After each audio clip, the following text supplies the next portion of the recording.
नमस्कार। आज हम भगवद गीता के एक बहुत ही महत्वपूर्ण श्लोक पर बात करने वाले हैं।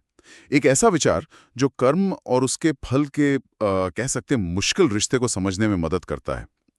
हमारे पास भगवद गीता के अध्याय 2 श्लोक 47 से जुड़ी कुछ व्याख्याएं हैं, कुछ विश्लेषण हैं और कोशिश यही रहेगी कि इस श्लोक के पीछे जो निष्काम कर्म का सिद्धांत है उसे थोड़ा खोलकर समझें और देखें कि ये सदियों पुरानी बात आज भी मतलब कितनी काम की है।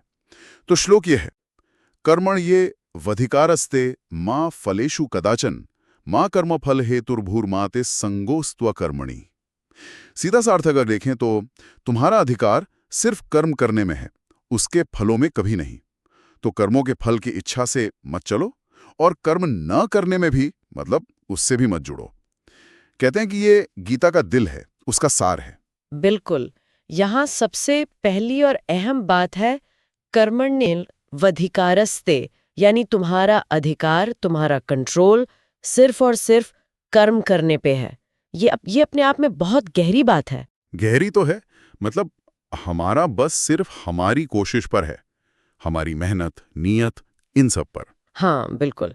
नतीजा क्या होगा वो बहुत सी दूसरी बातों पर भी निर्भर करता है ना। कई चीजें हमारे हाथ में होती नहीं है। ये समझना मतलब सुनने में तो ठीक लगता है, लेकिन इसे असल जिंदगी में उतारना बहुत मुश्किल, खासकर आज की दुनिया में जहां हर कोई नतीजों के पीछे भाग रहा है। सही कहा। तो फिर ये जो है मां फलेषु कदाचन, फलों में कभी नहीं, इसका क्या मतलब समझें? क्या हमें नतीजों की बिल्कुल परवाह नहीं करनी चाहिए? देखिए, परवाह छोड़ देना शायद सही शब्द नहीं है। इसे ऐसा नहीं समझना चाहिए कि हम बिल्कुल उदासीन हो जाएं। नहीं, यहाँ बात है आसक्ति छोड़ने की, मतलब अटैचमेंट छोड़ने की। अच्छा, आसक्ति। हाँ, यानी काम इसलिए मत करो कि उससे कोई खास फल मिलेगा ही मिलेगा, बल्कि इसलिए करो क्योंकि वो तुम्हारा कर्तव्य है, वो करना सही है। माँ कर्म फल हेतुर्भू, फल को अपने कर्म का मोटिव, उसका कारण मत बनाओ। क्योंकि जब हम ऐसा करते हैं सिर्फ नतीजे पे टिक जाता है, तभी तो वो चिंता, वो तनाव, वो निराशा, ये सब पैदा होते हैं। फल की आसक्ति अगर छोड़ दें, तो मन काफी हद तक शांत रह सकता है, नतीजा चाहे कुछ भी आए। अच्छा, तो ये एक तरह से मानसिक शांति पाने का रास्ता है, मतलब नतीजे के बोझ से आजाद होकर काम करना। लेकिन फिर श्लोक का आखिरी हिस्सा भी है, मां ते संगोस्त्व कर्मणि, कर्म ना करने में भी आसक्ति ना हो। ये क्यों? इसका क्या मतलब है? ये बहुत जरूरी संतुलन है।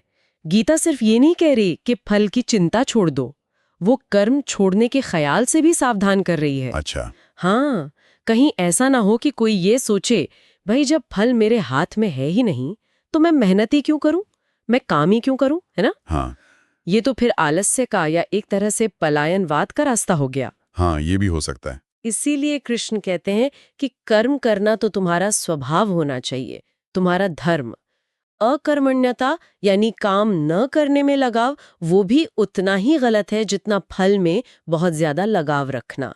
ये हमें अपने कर्तव्य पर टिके रहने की हिम्मत देता है। समझ गया। तो ये एक एक पूरा पैकेज है।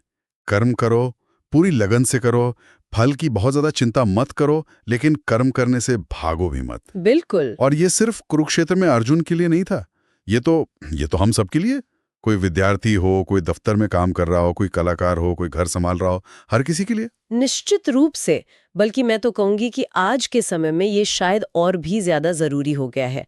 आज का दौर ऐसा है जहां सफलता को अक्सर सिर्फ बाहरी नतीजों से, आउटकम से ही नापा जाता है। हाँ, ये बात तो है। तो ये श्लोक हमें याद दिलाता है कि जो प्रक्रिया है, जो प्रोसेस है, उसका सम्मान करना, अपना काम ईमानदारी से करना, ये अपने आप में एक बहुत बड़ा मूल्य है।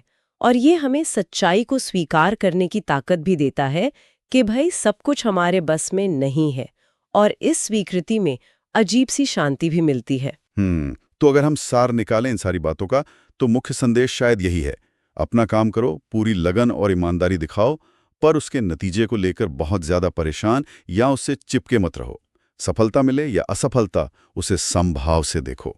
और हाँ, कर्म करने से कभी पीछे मत हटो। एकदम सही कहा आपने, बिल्कुल यही बात है।